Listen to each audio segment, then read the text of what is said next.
I just kept getting the overwhelming feeling that nursing is not for you. Yeah.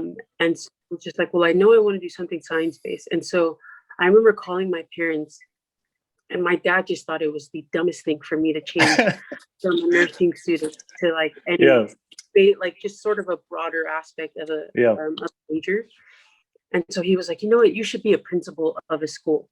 And it just blew my mind. Like, that's just like complete opposite, left field. From nursing to be a principal. A principal of a school. And I remember I had interned at this office of my doctor back home. And I went into the office and it was everything I wanted in chiropractic. Yeah. It was the opportunity to help people with his hands and his healing hands in what I saw. Yeah. And being able to change lives is what I wanted. And the best part of it is I could be a doctor. I always wanted to be a doctor. I didn't really want to go the medicinal route in terms of drugs, but sort of the healthier approach in that. And chiropractic was that. And so after that internship, I came home and I shared that experience with my parents, and they were not for it. They just I felt like in terms of like a Polynesian community, sometimes it can be uncomfortable that there's not a lot of like background knowledge, right? Of a specific career. And that's what my parents wanted, was they wanted like a surety to know that if I were to be a chiropractor, I would be able to be successful in terms of like not only taking care of myself in a career, but financial means in supporting the family. They didn't want you to go into they didn't want you to go into a profession that didn't make money. Exactly. Right. So gotcha. I remember with dad as well, he was just like, I do all these jobs, and I have several jobs with people who are chiropractors, and they tell me about the struggle. And I was not listening. I'm very stubborn with, and my parents can attest to that, but I was just like, no, like I know what I want. This is it for me. And so my parents and I we went back and forth for years on me wanting to be a chiropractor. And I just wanted to be able to prove that I was going to do it. And that's a lot of the reasoning and my determination in getting my doctorate done, is not just proving to them, but to myself that I am capable of achieving that. And so my mom actually had just recently gotten sick. And when she got sick, the chiropractor back home took her on this cleanse and just did some nutritional work and muscle testing. And my mom finally realized what it is in my profession as to why I want to become a chiropractor. That, and then when my dad recognized that my mom was becoming healed through the work that was being done with the chiropractor back home, his mindset completely changed. So now where my family's getting adjusted all the time, and they come in, kids, and my aunts and uncles are understanding the importance of their body and being able to get adjusted, and the importance of that. And I've just come to appreciate like the full circle, that regardless of us not seeing eye to eye and me being able to just be determined, I feel like with parents, they may not support what it is that you want to accomplish, but I do believe that if they see the work ethic that you put in to actually be determined in accomplishing whatever it is your goal is, they'll come around. It might suck in the beginning because they may not support you fully, but in time they'll adjust and see things in your perspective, and soon support you. I mean, you're their child, so for sure. All right, we are live. We are live, everybody. What's up, everybody? Welcome to another episode of the Kava Club podcast, where we share healthy conversations, experiences, apply knowledge, stories to promote happiness, love, success, so we can all improve our quality of life. You guys already know who I am. My name is Will. I'm the host of this show. If you guys are watching for the first time, if you guys are tuning in for the very first time, thank you so much for watching. Thank you for tuning in. If you could show some love and support, please like and subscribe to my channel. Everybody that's been watching, everybody that's been supporting, sending me so much positive feedback. Thank you so much for all the love and support. All y'all. Actually keeps the fire burning, keeps the inspiration for me, keep doing what I'm doing. But I have a very special guest, y'all. Woo! We have a special guest. I'm fired up today. We have a very special guest today.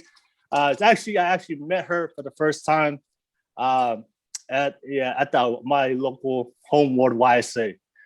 So we're gonna rep the Penn State Fifth. Well, we're gonna rep it today, the Penn State Fifth. You guys are part of the Penn State Fifth. Show some love, drop some comments. But I'm very excited to have a have a friend today to be on this podcast. She is one of our Polynesian sisters all the way from the Bay Area.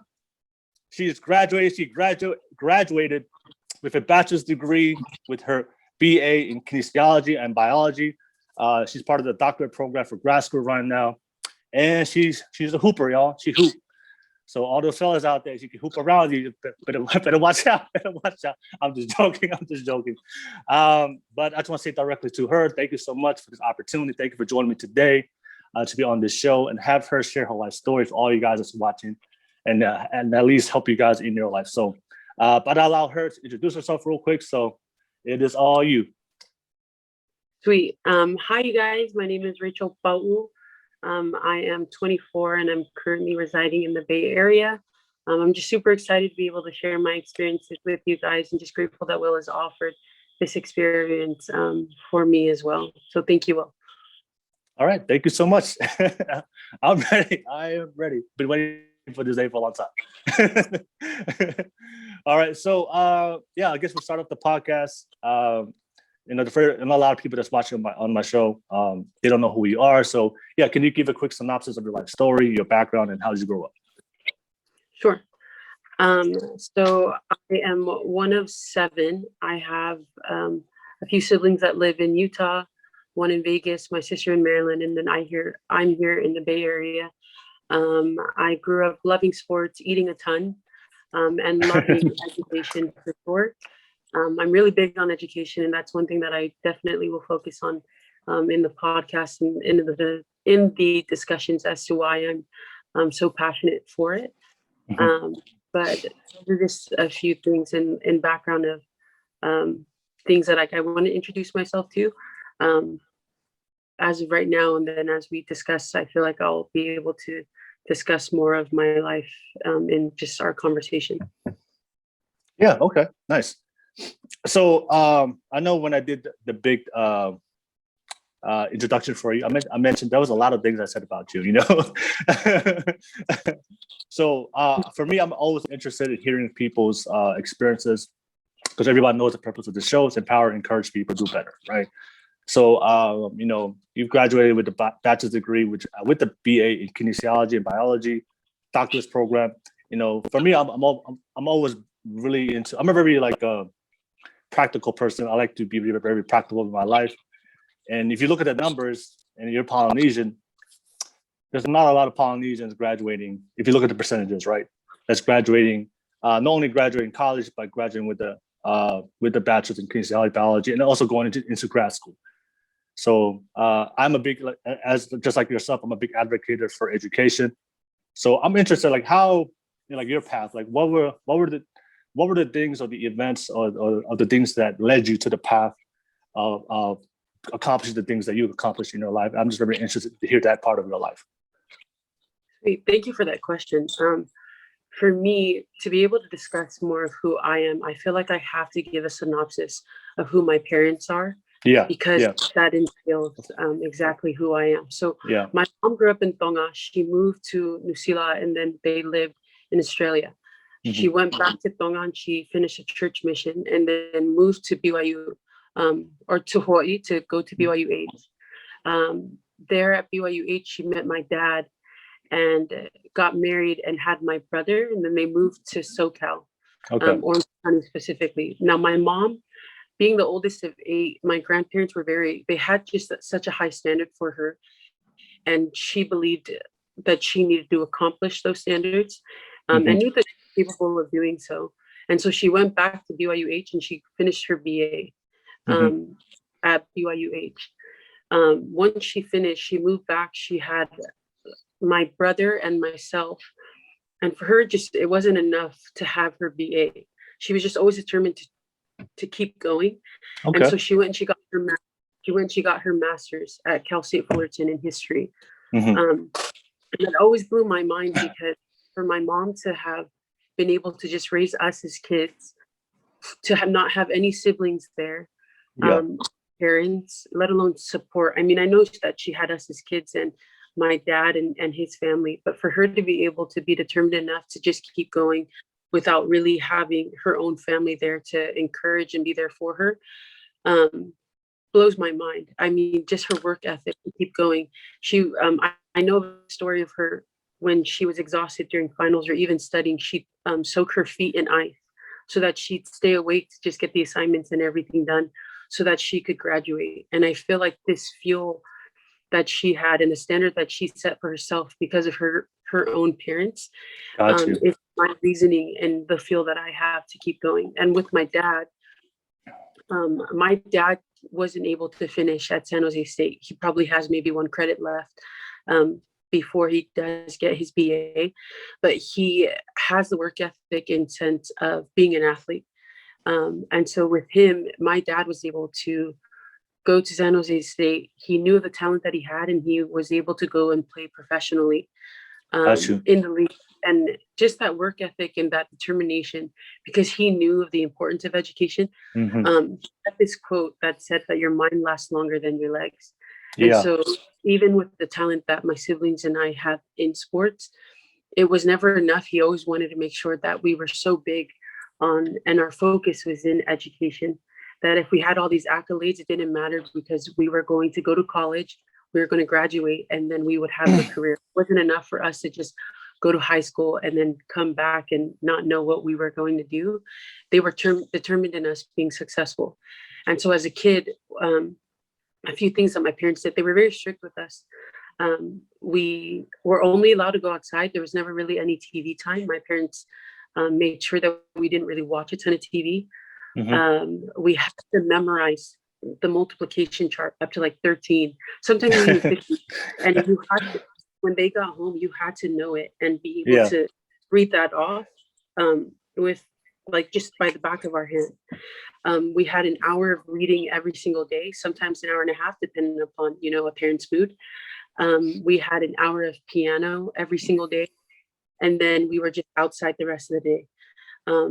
After, of course, we finished all our schoolwork. And so my mom was just really, and my dad just instilled in us, I feel like, little values of education throughout my life and the standard and what they wanted us to be set forth to accomplish. And so for me, when I got my BA, to be honest, I wasn't satisfied.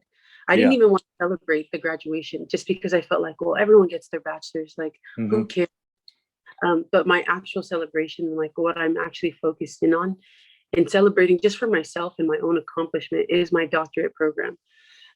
Because it's not even that I'm Polynesian, but just the idea that for me to push myself and strive to like the next big thing is all I really actually ever want, in terms of being able to set the standard for myself high enough and have accomplished that just means everything for me.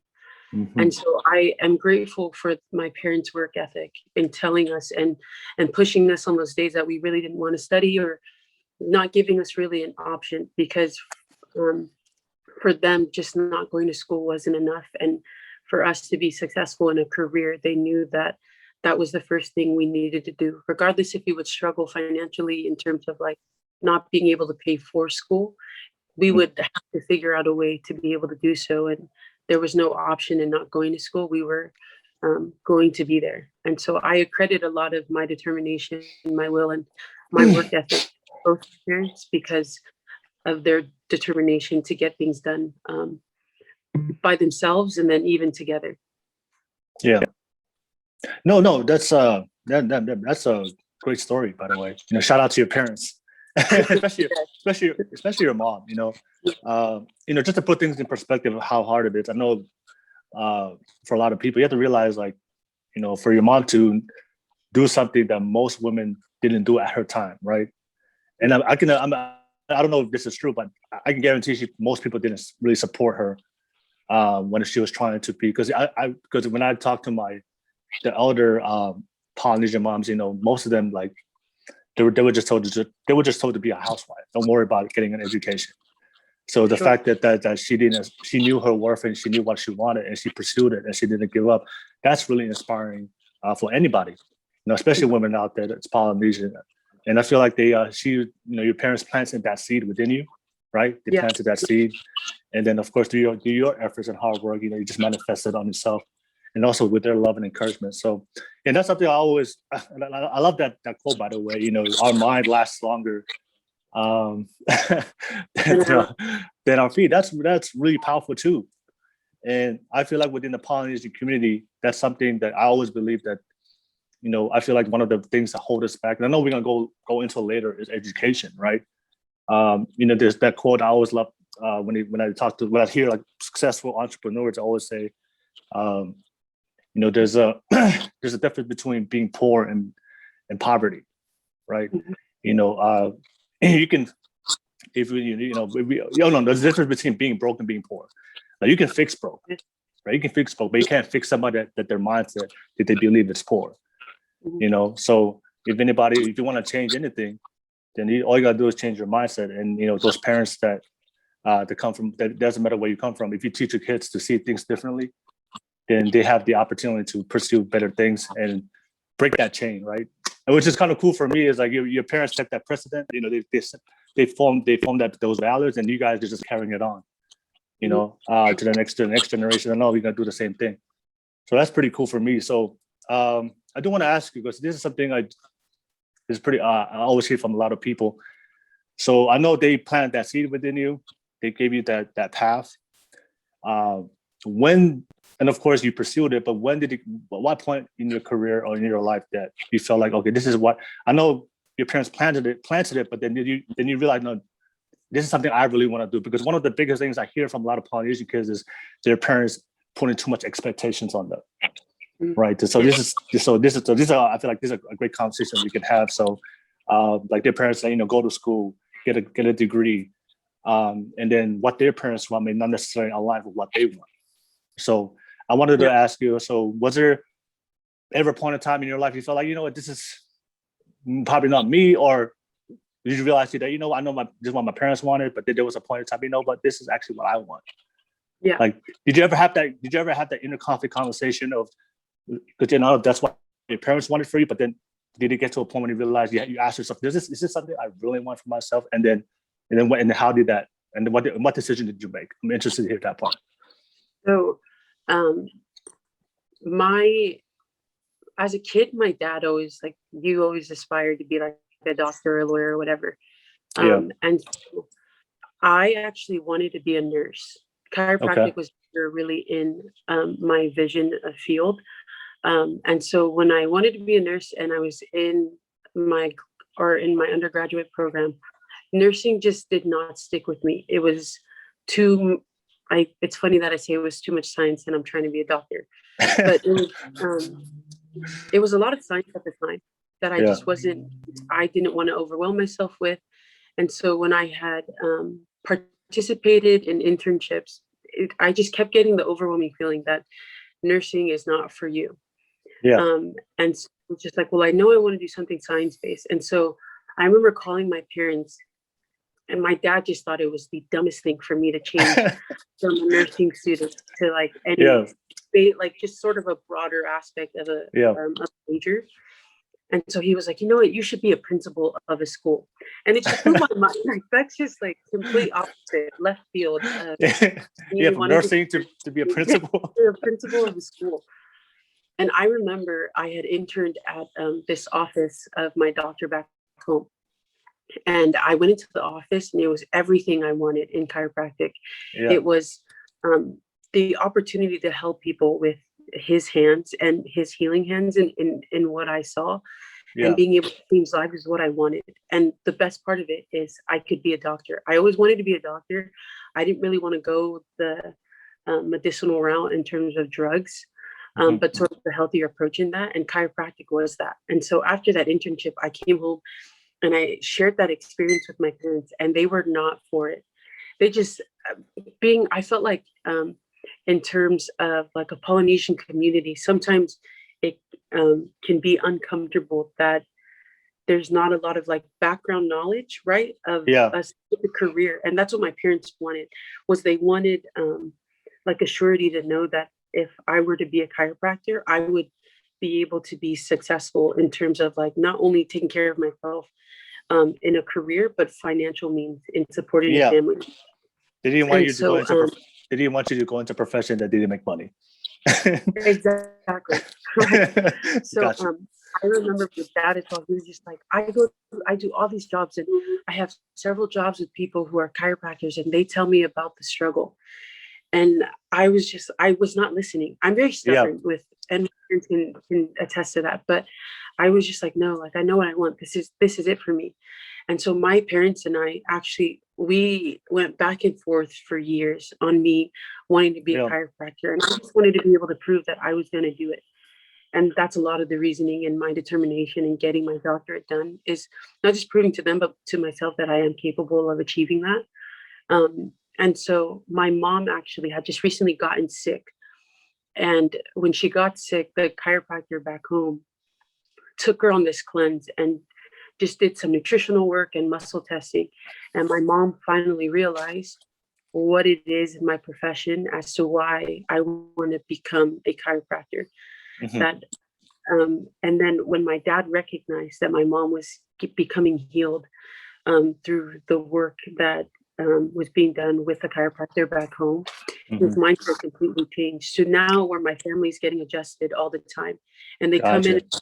kids and my aunts and uncles are understanding the importance of their body and being able to get adjusted and the importance of that. And I've just come to appreciate like the full circle that regardless of us not seeing eye to eye and me being able to just be determined, I feel like with parents, they may not support what it is that you want to accomplish, but I do believe that if they see the work ethic that you put in to actually be determined in accomplishing whatever it is your goal is, they'll come around. It might suck in the beginning because they may not support you fully, but in time they'll adjust and see things in your perspective and soon support you. I mean, you're their child, so for sure. No. Thank you for sharing that, by the way. No, that's really, really important because I think I think one of the biggest decisions that we all have to make in our life, especially anybody, is trying to figure out like what do we want to do for the rest of our life. That's that's one of the biggest decisions. And me personally, I believe that decision has to be your decision. The people that around our life, like our parents, we can seek wisdom from them, experience from them, guidance from them, but ultimately, you have to make that decision yourself because that's going to be your life that you're going to live, And of course, I'm sure people. I've seen so many people that let their parents make the decisions for everything in their life and try to live a life that's not theirs. But then that's a path that always leads to misery and unhappiness. So, and I'm glad we're bringing up this conversation because I see this a lot, not only within the Polynesian culture, but for all people is especially if your parents are very hands-on, very hands-on, they're very confident, very structured, would you say your parents are very traditional? Not really. Like they Not are really. in terms of like whakapapa and Yeah. but I wouldn't say that we grew up in a very like strong culture, traditional home. Okay, got you. All right. So and I guess for everybody that's watching, if you have parents and you're trying to figure out what you want to do for your life, the only thing I can't, my personal opinion about it is, sometimes you have to number one understand where our parents came from, right? So that's one of the biggest things that I see a lot of kids, they don't take the time to understand their parents because we kind of focus on what we want, right? But you have to understand there's a lot of knowledge our parents have because they've gone through a lot of life experiences. I feel like sometimes when we're kind of younger, we just our parents don't know anything because they don't know my life. They don't know my life. I'm in this era. No, you just understand they grew up in a different time, especially Polynesian parents. They came to America and tried to rebuild their life, especially when you talked about your mom and your dad moving here and the struggles they went through. You have to understand that your parents, like for them, they don't want you to go through that same struggle. So one thing you said, and I remember, and I wrote it down, you said your parents wanted assurance, right? They wanted that guarantee that they don't want you to go whatever they went through in their life. They want you to be happy. And for people, they know that the assurance is making sure you're getting an education and making sure you get a job that makes sense, that makes money, which is very practical. Yeah. very, very, very practical, right? So oftentimes, and I know you said something like, sometimes your parents may support you, may not support you if you guys if what you want is different from what they want or expect from you.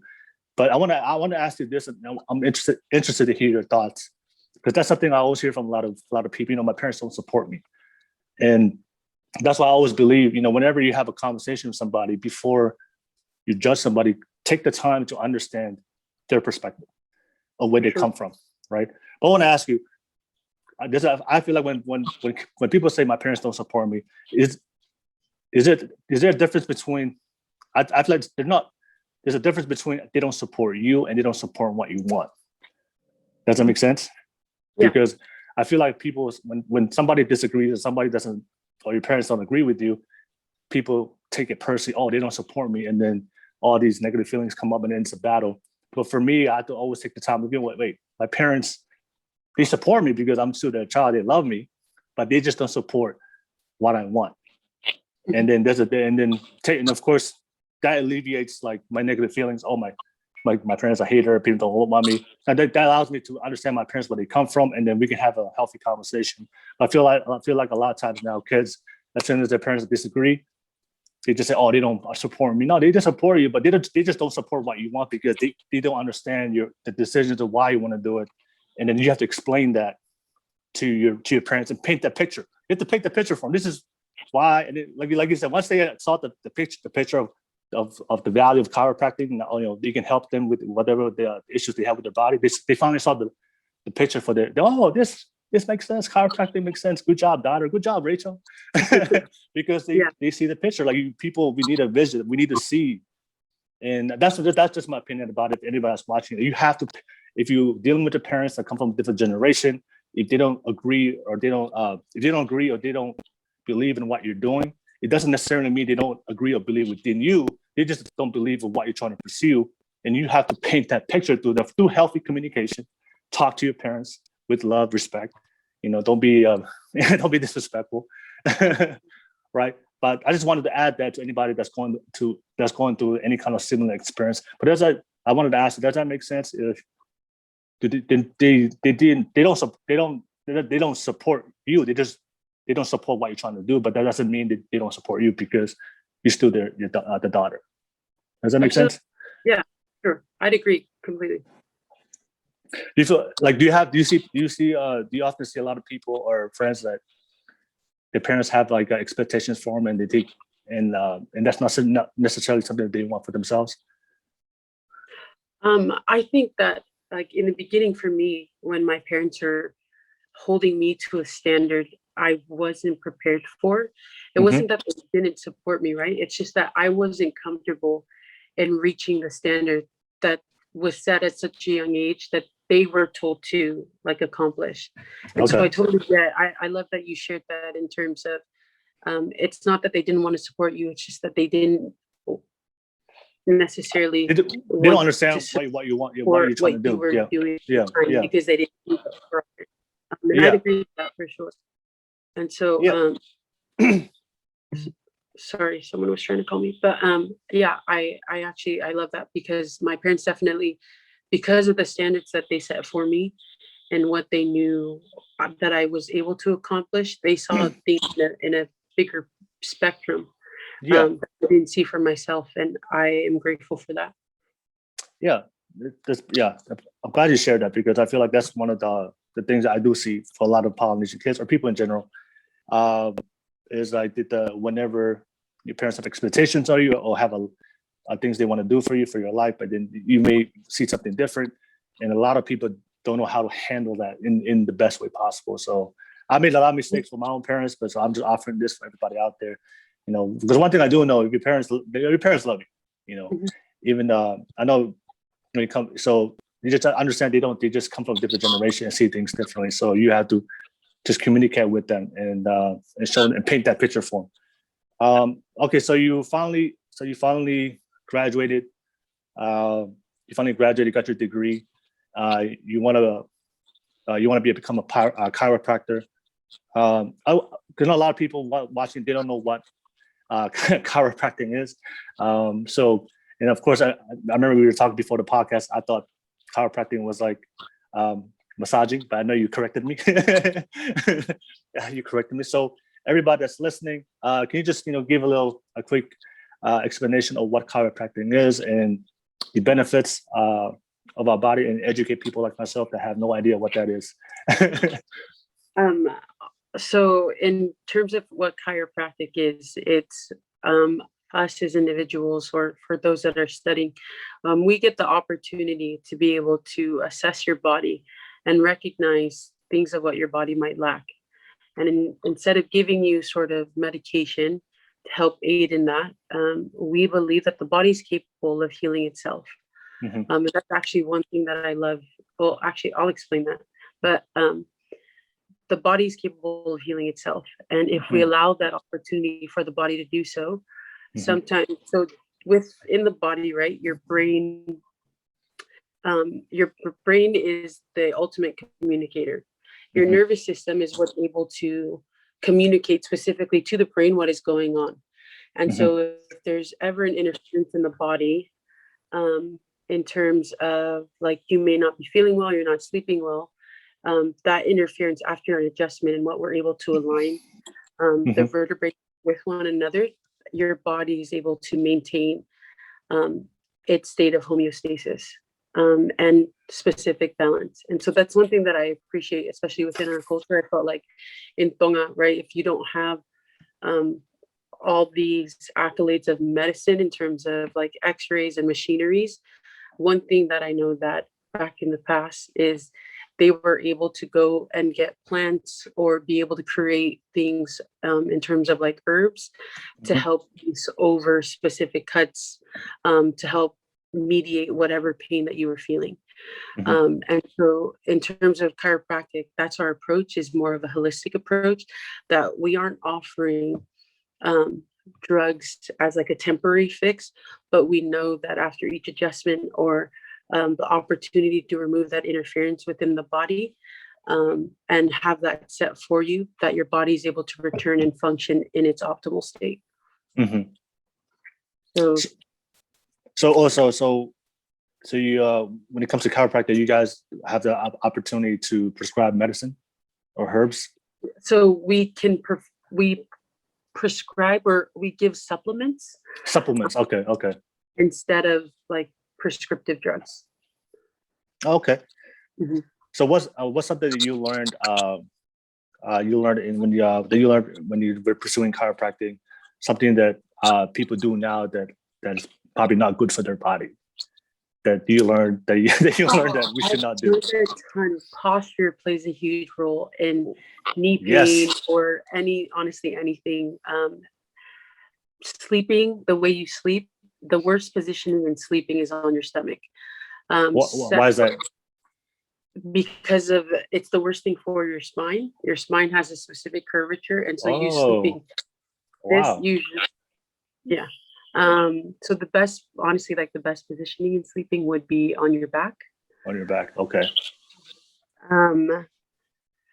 I think something I've learned in terms of chiropractic is that I feel like the reasoning why people may not, or people tend to use more so prescriptive drugs than anything else, is just the idea of a quick fix. They need something immediately to help resolve the pain, rather than being able to like listen to their body and take time to allow their body to heal and pain that it is going through.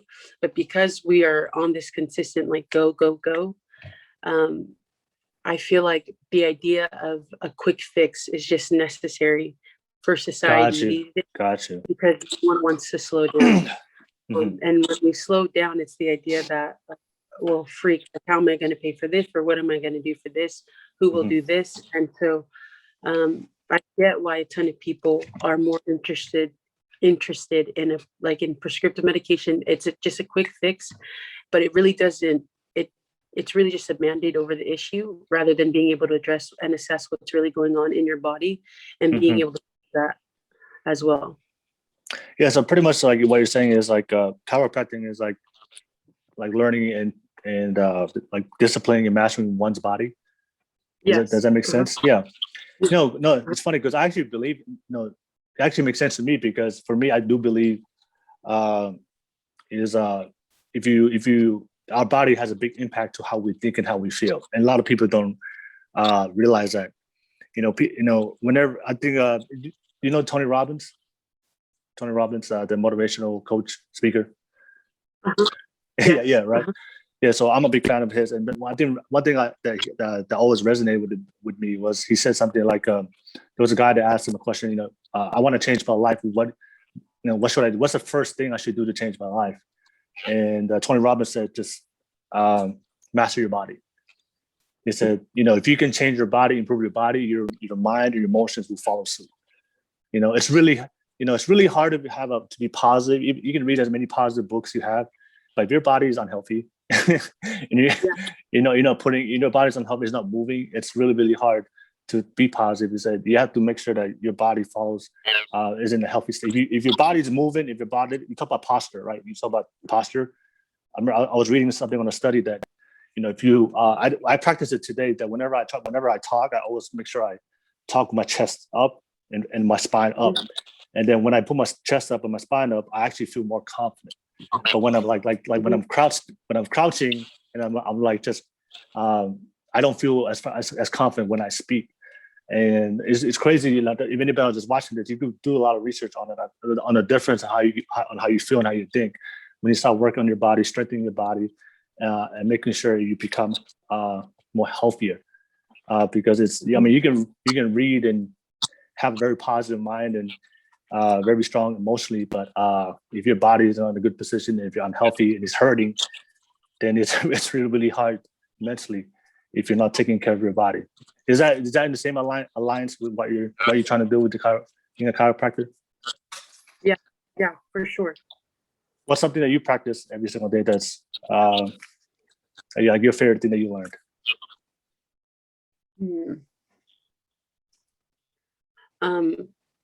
I really do believe it's just the idea of taking care of it. So I've been more focused on working out more, eating a ton better. And it's not necessarily like eating, I guess, creams and stuff like that, but just focusing in on what my body really needs to consume rather than things that I specifically enjoy. And I feel like that's helped create this mindset of like a healthier one. In terms of when I wake up, I feel energized.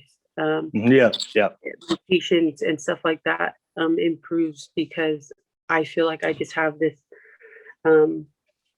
capacity to, take on more with, as well as being able to focus in on things that will benefit me because of a healthier mindset. Okay. Nice. So thank you for sharing that. I do want to talk about your journey being an athlete. I'm a fellow athlete myself, so I gotta hear your story of being an athlete.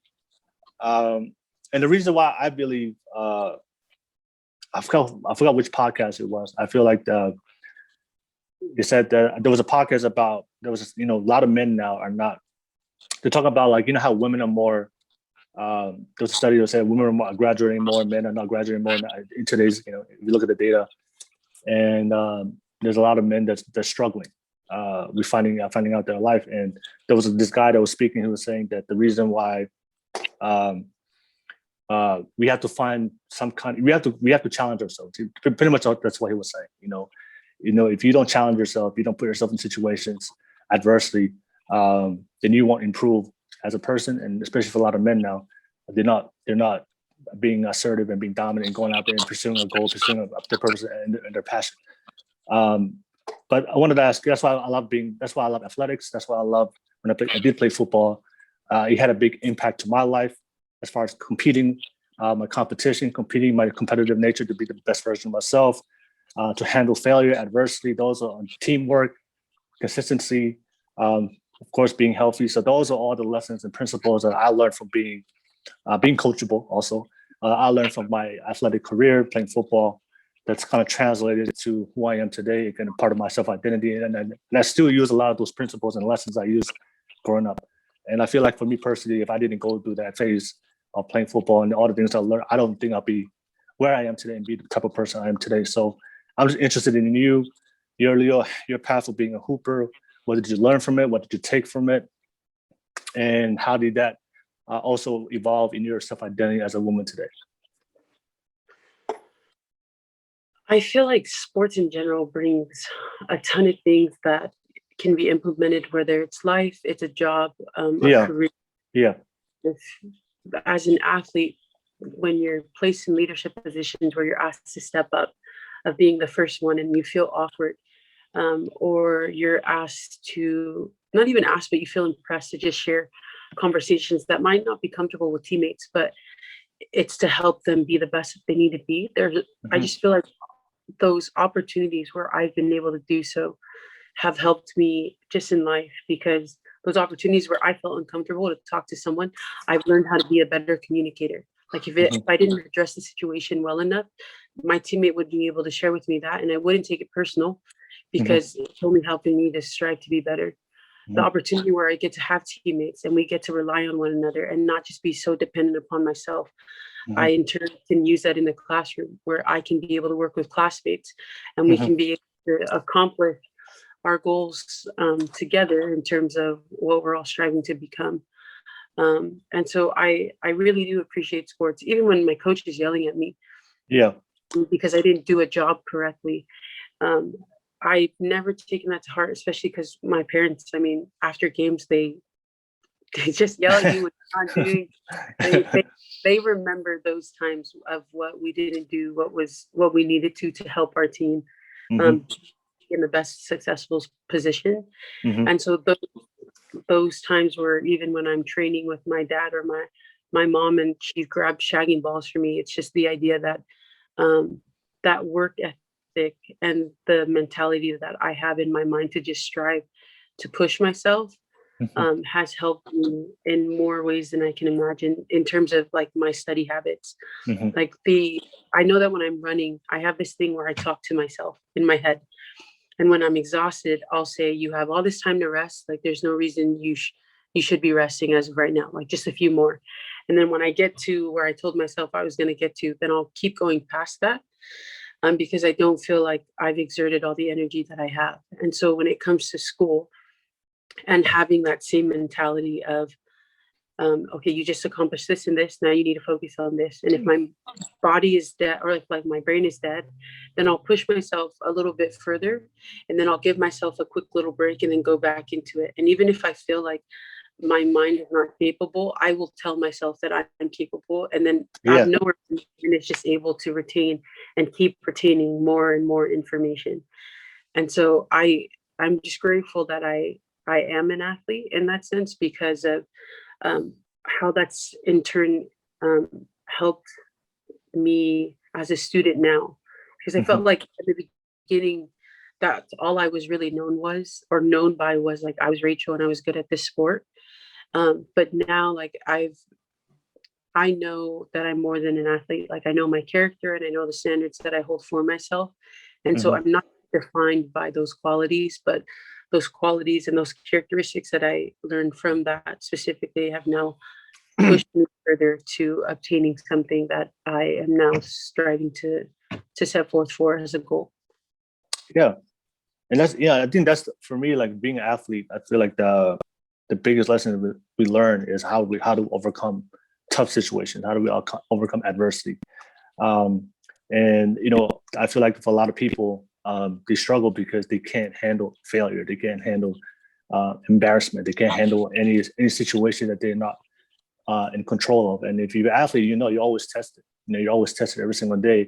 And we just find that toughness and the mentality that, regardless of what's in front of us, like giving up is not an option, even though we do feel like that sometimes, but we find a way to push through. And that's what life is, honestly. If you look at life, like it's just accumulation of events that we go through. And then the determining factor of how our quality of life becomes is how we handle those adversities, those events. And if you handle those events and push through it, then you find your journey, you find your happiness. But if you give up all the time when things get tough and when people break your heart and when people tell you that you can't do something in your life, you better tuck in and get ready, because your life is going to be a struggle.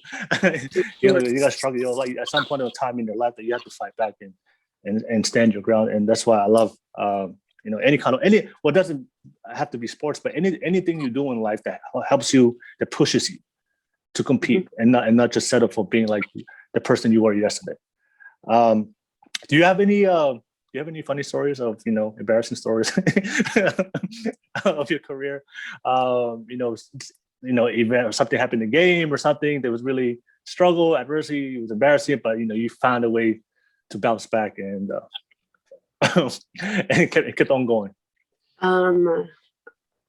I gained the starting position as a freshman in college. Yeah. And that first game, I tore my MCL. And I was so bummed because I felt like I had worked so hard. Yeah, so hard. Yeah.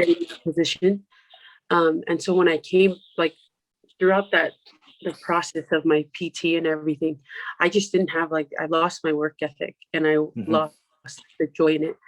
Then I remember we were doing sprints, or my teammates were doing sprints, and I was watching them, and the thought came, and it said, "Get over yourself. Like, it's not about you. Yeah. You need to prepare yourself to be like the best, not just for yourself, but for your teammates." And I remember I just went to the gym and I just started doing my PT, but just multiple times. I was eating better. I was just changing my thought process and how I thought of myself and of my teammates. It brought me out of this little pit that I was feeling for myself. And I remember calling my mom. Even my mom said, "Get over yourself. Like, it's not about you." And that was just everything that I really needed to hear in terms of me turning things around and trying to become better. And after that experience, like ever since then, and when it was in terms of like me being benched or me not playing for a game, like it didn't bother me because I knew what I was offering. Like, even if I didn't play in the game and I only was practicing with my teammates, I knew that at practice, if I wasn't going to play the next game, I was going to make the person ahead of me better by trying to fight with them in practice. So that they could be the best that they could be to put us in a successful situation, even if that didn't mean that I wasn't the one playing. It's not that I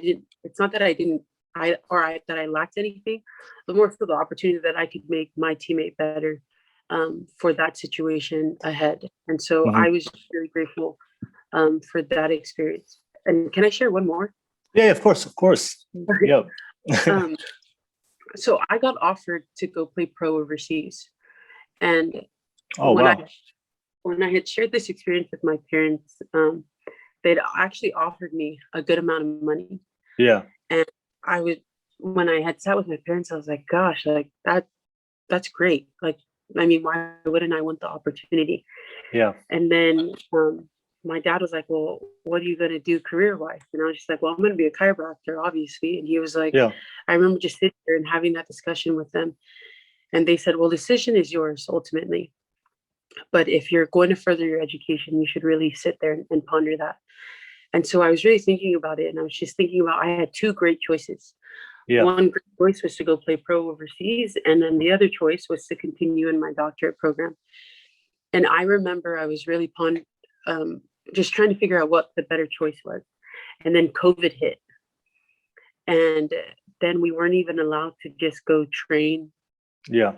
And let alone travel. Everything had to be done on our own. And when I was thinking about this experience and just like the difference between the two opportunities, I thought of how just the quote that my dad said, that our mind lasts longer than our legs, that even with a virus, I can still learn. I can still have the opportunity to be successful, get a career out of it, regardless of a virus that prohibits me from being in the classroom, that everything then turned to online schooling.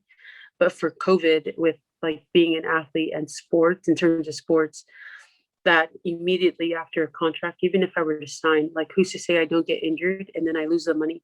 Or who's to say, right, another virus comes and then we can't even go out and then I'm prohibited in making the money that I'm looking for. And so that's why I felt like I'm just so big on the idea of education, is that sports will always be there. And for me, with the idea of having a career and trying to be successful in that, maybe I can make enough money and go visit where I was going to go play. and Yeah. go visit and watch that team. And who's to say that I can't play on my own time here at home? And so that's why I'm so big on education, is that regardless of where we go, the opportunity of learning is so much more important, because it'll last forever. It's something that I can always use, whether it's for myself or to benefit other people, my future family. This is just something that I know long term would benefit myself and my future family that I want to have. And so I'm really grateful that I had two great opportunities. And for anyone else that is to choose sports, that's great for them. I just felt like I was at a point where I knew what I needed to do and become in my own life, and sports wasn't going to help me and set that path for me. Mm-hmm. But in education, it would give me everything that I needed to know, let alone offer me what I needed to succeed. Yeah, thank you for sharing that, by the way. I didn't know that, so that's actually pretty cool. You got offered an opportunity, and I do want to talk about a little bit before we go into the next topic, because I do realize there's a lot of there are a lot of Polynesians that they bank their whole life on making it to the pros, right? And I know of course there's always this stereotype from Polynesians that we're only good at sports. We can't be good at anything else, right? Yeah. So a lot of kids, I've seen it, and I was also a victim to that also. And a lot of kids they play sports, and putting all their eggs in one basket. If I don't make it to the pro, my life is over. And I loved that story, because it gives a different perspective and a different reality for everybody out there. And that's why I always tell kids nowadays, like, hey, make sure you get that education, get that piece of paper, get that education, because that's something that you can always use and fall back to. And I'm not saying that to discourage anybody from striving towards the pros. No, that for me, if the opportunity presents itself, yeah, take it. But you should always make sure that you have something that you should have something that the degree that you can always fall back on that degree. Because Absolutely. if you look at the numbers, people that make the pros, it's like less than 1%. Less than 1% of people make the pros. So I've seen it so many times. I don't know with the women, but when we play football, like everybody, all the men, that they don't put no focus on their education, on their career. And I have a lot of friends that never took their education seriously when we were in college, and then when they didn't make it, then they graduated in something that they can't use, or they're not interested in, because they just let the program pick their major, or they never graduated at all. So I just seen that too many times. I want to ask you, like, when you make that decision to picking going pro and picking your career as a chiropractor, was it about like doing something that makes you generally happy and then you can be in peace with? Is that part of the decision? Because I know, of course, you said making something, of course, education, making sure something you always have, and of course, go pro, you may not have a guarantee if things don't work out. But I wanted to ask you, like, internally within yourself, like, was a part of it just you knew for a fact that you were more passionate and more happy in this choice than the other choice? For me, it was long-term goals. Okay. For basketball, it was a 3-year experience. It was a contract, and who's to say at any point I would get injured and then that contract would be over. Okay. Yeah. Whereas like in 3 years, I would graduate, get my doctorate, and start a career for myself. And so just the difference between the two, I knew that the experience to go and play overseas would be great, but then I would have to come back. I'd have to relearn all the science-based things that I would have forgotten. And so it just made more sense for me to continue forward with schooling rather than going to play a sport that I enjoyed for fun. Okay, no, that's fine. Yeah. If you had to pick like the level of passion towards one area, would it be the same, or would it lean towards education and chiropractic as far as like your joy? Education for sure. Education for sure. Yeah. Good. And I'm glad you brought that up, because I do see people when it comes to making choices and hard choices. And I always tell people this is one thing I always say to people is like when it comes to making hard choices, like both choices have their own struggles and have their own things that you have to go through. There's no easier or better choice. It's just a choice that's right for you. Because if you it doesn't matter what path you take, but both paths are difficult and it has its own set of challenges. That's just called life. But if you go on a path that you really want to be on, and generally you're happy and you enjoy, you have a passion for, then those struggles and the challenges you're gonna face inevitably is a lot better because you're doing something that you love, you're passionate about. But if you're going on a path that you don't really have genuine pure happiness and passion for, and the first set of obstacles and challenges hit, and you're not really happy in the state of mind of general joy and happiness, then that's where the struggle lies. So I just wanted to add that because I do know that the people face a lot of tough challenges and tough choices. I do hear people always ask, what's the best choice? I'm like, no, it's not about right or wrong. It's just make the choice that makes sense for you. That's good for you. Because you're gonna fail. It doesn't matter what choice you pick. There's always gonna be failure. There's always gonna be obstacles, things that we can't foresee. But if there is a path that you want to be on, and then makes you joy, then it doesn't really matter. And you're gonna make the best out of it. Cool. All right. Are you when it comes to when you play basketball, were you a defender, scorer? What was your forte? I played forward.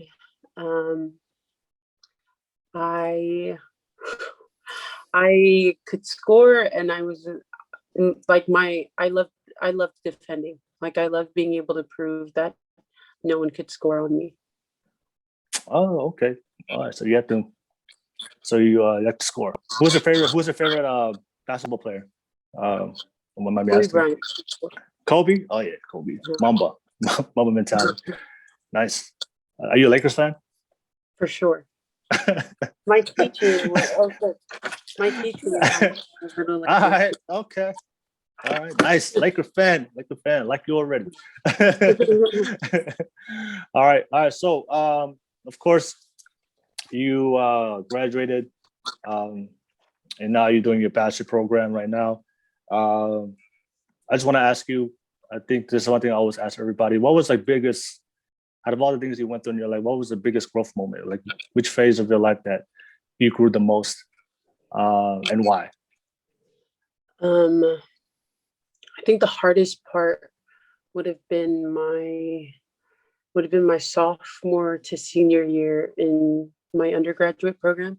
There was just a time period where me and my parents weren't seeing eye to eye in terms of what I wanted to do and just specific things that I was going through on my own and being able to find myself. That was the hardest part. And I felt like throughout that process, it was me questioning my own individual worth, why, purpose, and also figuring out why my parents couldn't see things in my perspective. And so I struggled a ton for those 2 years. And I just then developed this, I really don't care for you type of attitude towards anyone. And throughout that process in struggle, I felt like that's where I understood who I was as an individual, that I didn't need people to tell me that they needed me, or I didn't need anyone to, I didn't need to depend on anyone for me to feel loved.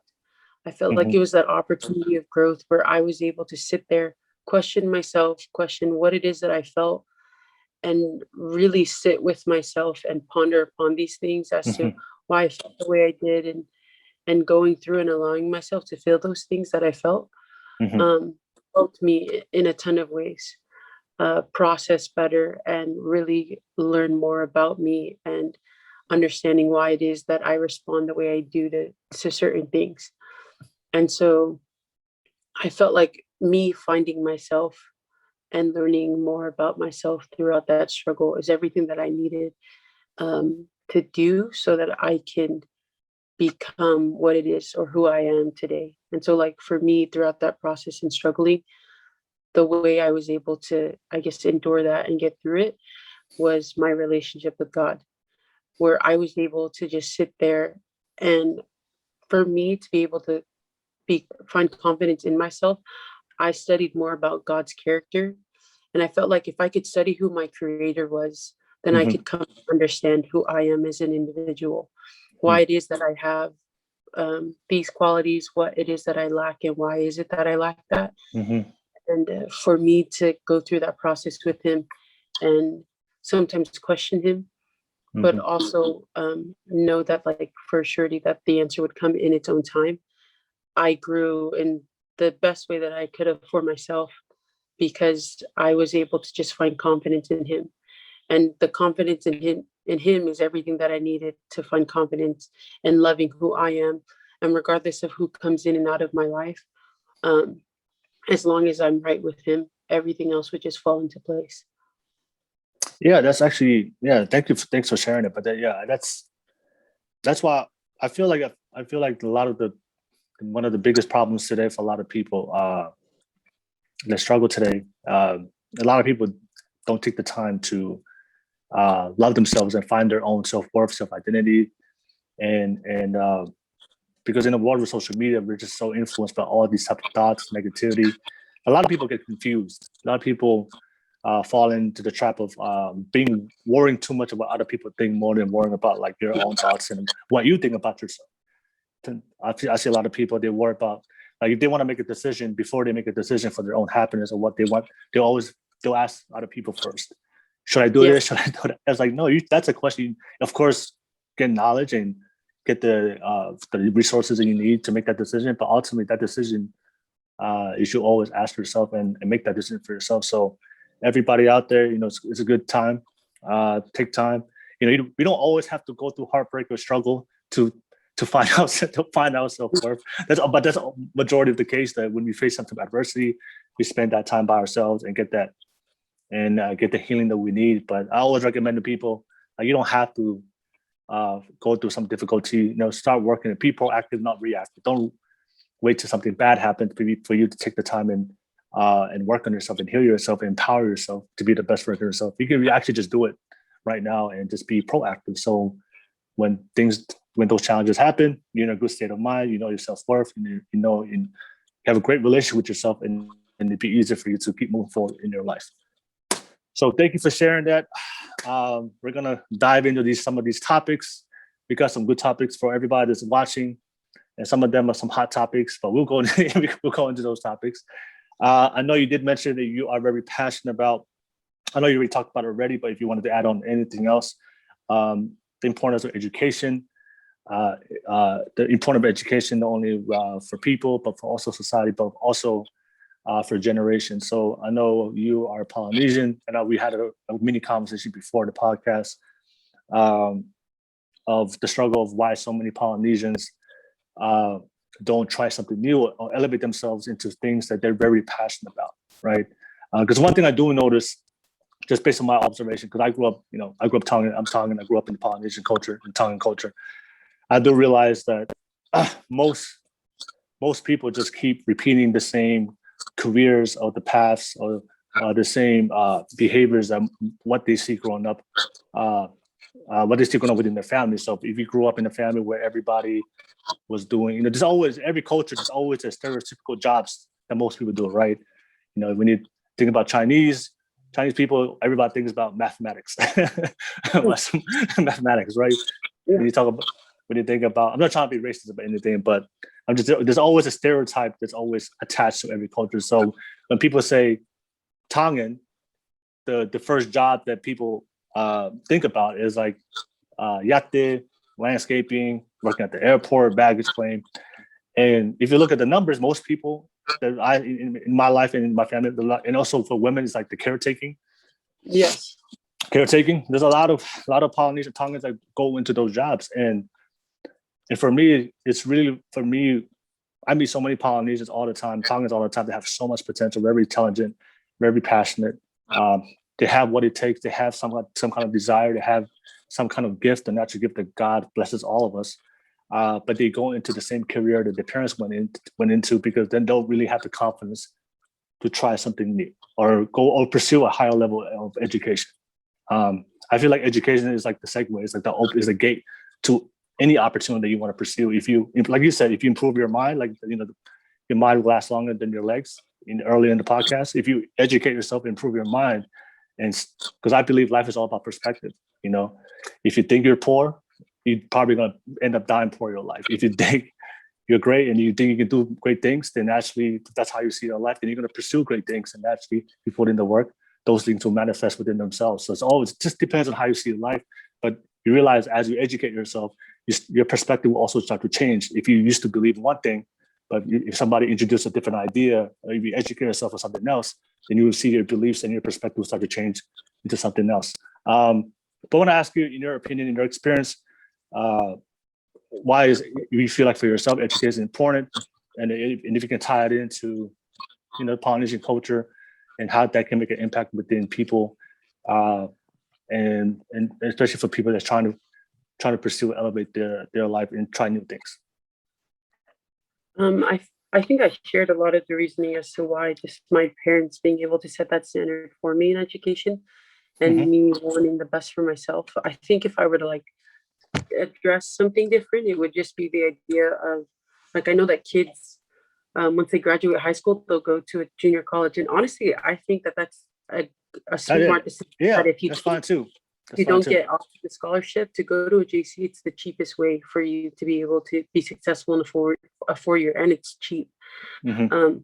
But I do believe that I feel like sometimes as kids, you might feel pressured because parents may ask for you to provide for the family. Yeah. And you go and you get 2 jobs to help provide for the family, and you feel like you just don't have enough time to do school. But I do believe as well that you will be able to provide for your family by being in school and by getting a career. And it's not to say that you can't do that while working the jobs that you are, but I do believe that in terms of an education, that within our culture, when being asked to provide, the way you provide is through your studies, by making yourself successful to where you can be able to get a career choice, succeed in that, excel, and give back to your parents. And I said this before earlier in the podcast, that they may not support your decision, but they will come around to it because they see the passion and the drive that you have for that. And I feel like that's really all they need to see that you will be successful. And when being able to prove that to them, and you proving that to yourself, you're able to accomplish whatever it is that you've set your mind to do. So I just feel like to not settle in terms of graduating high school and just going and working a few jobs to provide all these bills for the family, but being able to just keep going, figure out what it is that you want to become, and then in turn giving back because of that as well. Yeah, thank you for sharing that. Yeah, I truly believe that. And also just want to say, so I don't get attacked. Just want to say that there's nothing wrong. There's nothing wrong working as a yate. There's nothing wrong working as a landscaper, working at the airport, whatever job you pursue, I respect anybody's hustle to put food on the table and feed their family. Keep doing what you're doing. It's just a matter of what do you want out of life, right? If that's what you want and that makes you happy, hey, I'll do you. But I also know many Polynesians out there that they do want something different. They want a better quality of life. They want something. They have a passion. They have a goal. They have a dream for themselves. And thank you for sharing that, by the way. And that's the reality of a lot of Polynesians. We grow up in the big families. Big families means a lot of mouths to feed, a lot of bills. And we have to be able to help out in the family and support our family financially. And I do believe that you're able to pursue your goal and dream at the same time and still help out your family and still do what you need to do. It's possible. It's going to be hard. It's going to be difficult, but it's possible. But one thing I do want to say to everybody out there, especially the older generation Polynesians, I feel like that most Polynesians are very short-sighted and very short-term. And that's something I do believe that we need to introduce more. And that's why I feel like we need to educate. We need education. We need to apply that to our community And because we need to focus more on long-term solutions, right? For me, like I don't like to see Polynesians family struggle. I grew up that way. I don't like families to wonder about how we're gonna pay the rent, how we're gonna pay the food, how we're gonna feed our family, how we're gonna feed our kids. I've seen that firsthand experience, and a lot of times, I see so many kids. I don't know if you can relate, if you can want to jump in, but there's so many times I've seen kids get scholarships to go to a school, get scholarships to go to play sports somewhere, and then their parents will tell them, "No, you can't do that. You need to stay back." Right? I feel like if parents saw the long-term value and the long-term value of an education, because I feel like most parents it's just very short-term. We need to pay bills now, but you do realize that if your kid goes to school, educate themselves, get a better career, then you can really change the dynamic of your economic situation in your family. And for me, that's the most important thing. I feel like it's not of course we have to pay bills, but don't we want to change that situation? Don't you want to make sure that the next generation doesn't have to go through the same experience? But it takes somebody within the family to break that chain, to break that cycle. People always say, poverty is a cycle.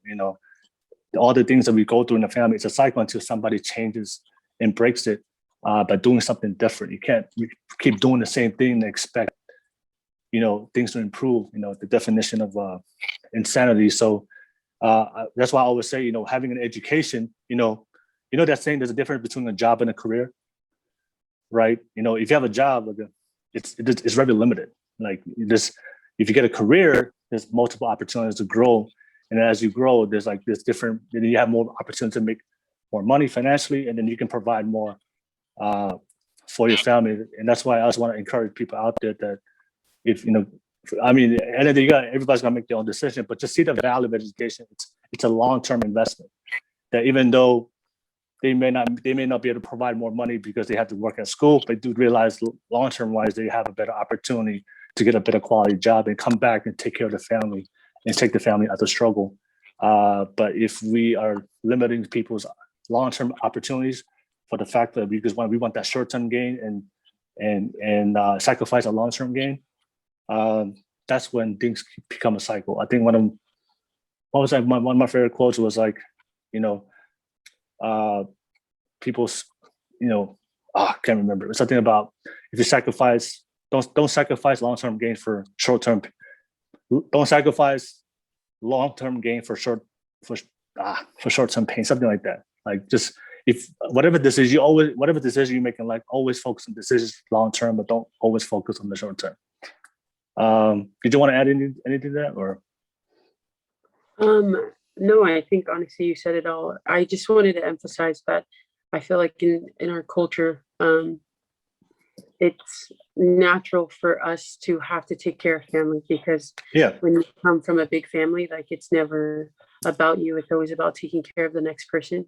So I understand why it would feel uncomfortable for individuals within a family to feel that they would have to go and go to school to sacrifice that, because the focus is them. It's not necessarily other people, but it is the mindset of what you were talking about in terms of a long-term goal, that being able to sacrifice those little things, it'll benefit everyone else later on. I just want to say that because I feel like if parents understood that or saw that vision or that picture, they'll be able to allow that their kids or find a way. There's always a way to do it.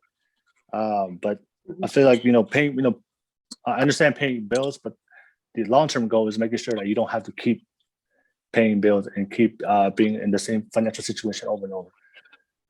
Okay, so I do want to go into mental health. I talk about mental health. So I do want to open that question up to you when in regards to mental health, of things that you've seen, of things you've gone through. So what are the things you see, especially growing up for yourself and your experience regarding mental health? What's funny is I remember telling my mom, so as a kid, I used to love just being around so many people.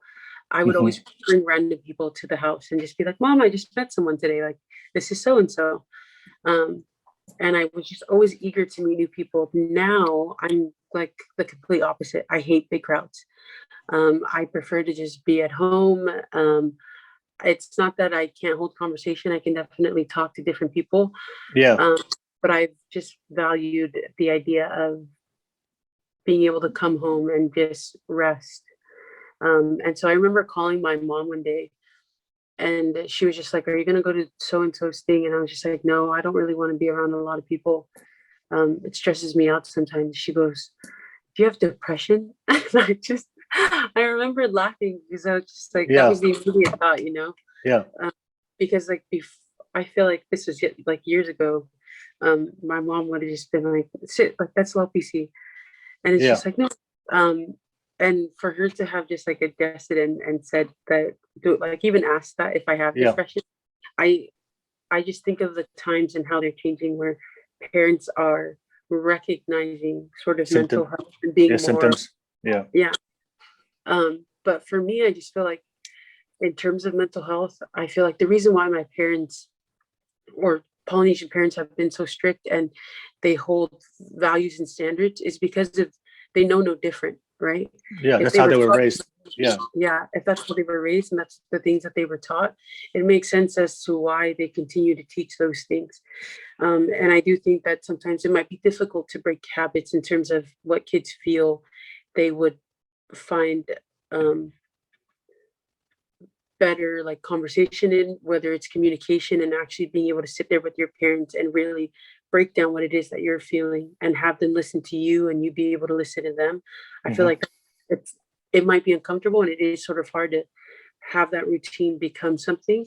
But I do believe that that idea of that is definitely beneficial to have that communication between parents and kids and be able to let them know that they are listened to. And I feel like because our parents were able to have that and they were just taught that, you'll be fine, just get through it, has been a great mentality. But I also understand maybe as to why parents in terms might reject certain things because that's just the way they were brought up. Yeah. And sometimes I do believe that sometimes the I don't want to say excuse, but it shouldn't always be that that's how I was raised type thing. Depending upon what it is that you're addressing. And I do believe that there are certain cycles that can be broken, and being able to do that and have that conversation between you and your parents in a respectful manner is definitely beneficial. No, I know. Yeah, that's absolutely right. And that, I do realize that, mental health is rising within the country, but also within the Polynesian community. I don't know if people don't realize this, but when it comes, if you look at the statistics, like when it comes to the breakdown of each ethnicity, we actually have higher numbers of percentages on our ethnicity than any other ethnicity in the world when it comes to mental health and when it comes to suicide. It's kind of crazy when the level of the amount of cases that we receive every single time when it comes to mental health. So that's why I'm a very big advocate for mental health awareness and discussing about it. I do realize that our parents have no idea, and that's one of the biggest struggles. And based on my conversation with a lot of kids, like my parents don't understand what I'm going through. So I just want to offer everybody like the perspective to understand that. I always tell them you can't expect them to understand what you're going through because they weren't exposed to that when they grew up. Absolutely. Right? So they only know the love or the way they raised was the exact same way they raised how they were raised as parents. So they can't give you something they don't know how to give. Right. Mm-hmm. So if you're looking for open conversation, if you're looking for affection, right? If you're looking for open conversation, understanding, those are skills and traits that they weren't taught. So they don't know how to navigate or how to, like, if you go into, like, it's like me, like walking into a plane and looking at the controls, how to fly a plane. I don't know how to fly a plane. All right. So it's like, if you don't have the skill, if you weren't exposed to that, they don't know how to deal with that situation. So I just want to offer that perspective, but at the same time, it doesn't mean that what you're going through shouldn't be, what's that word? The importance of whatever you're going through regarding your mental health, it's still serious. It's still something you need to work on. But I feel like for a lot of kids is, if you're going through something, then if your communicate that. That's one thing I always focus on is communication. But that's why I always say communication with understanding and understanding where your parents come from. Because I feel like the reason why a lot of communication doesn't happen with a lot of families, because everybody is trying to, you're trying to get them to understand your standpoint, but you wouldn't, as kids, we don't take the time to understand our parents, where they come from. And if there's no understanding between two people, then there's always going to be conflict. So just you understand where you're coming from your standpoint, but just also understand where our parents come from.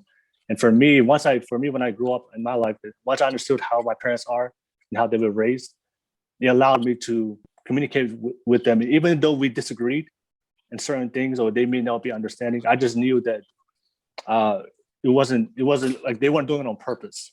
It was like that was just they were just showing me, or just how they just as far as they could, as far as the level of the communication. So that's something that's what I see with mental health. Get help, and also like that's one thing I always want to say to people out there that's going through mental health issues is learn about it, and also don't be afraid to get therapy or go get outside help. Did you ever get therapy, or did you ever get outside help, or you just figured that on your own?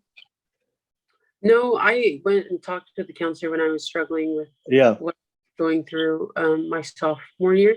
Mm-hmm. I talked about it, and it was everything I needed. I was super grateful for those sessions. And I agree with you in what you said. We can't expect anything from our parents when they don't know how to give what it is that we're trying to explain. And I think the other part too is when you start to feel that you're not getting that, is really paying attention to that your parents really don't know what it is that you're looking for. And we have to be patient to be in our explanation and how we come to them, because they want to be able to understand and support. It's just that how they really don't know how. And so I appreciate that, because that's something that I have learned with my parents, and I'm still trying to incorporate myself in me being able to understand and see it from their perspective, and us being able to communicate with one another openly. Yeah, and for a lot of one thing I do see is for a lot of kids, like they associate a disagreement with a lack of love. Just because your parents disagree with you, does not mean they don't love you. And a lot of kids confuse that because they don't take the time to understand. I do hear a lot of kids, oh man, my parents, we never agree and they don't love me. No, they love you in their own unique way based on how they were raised. Their love is not the Western society love, the white, hug, lovey-dovey. Hey, baby. Hey, daddy. No, that's not the Polynesian. That's not the Polynesian. That's what you're expecting.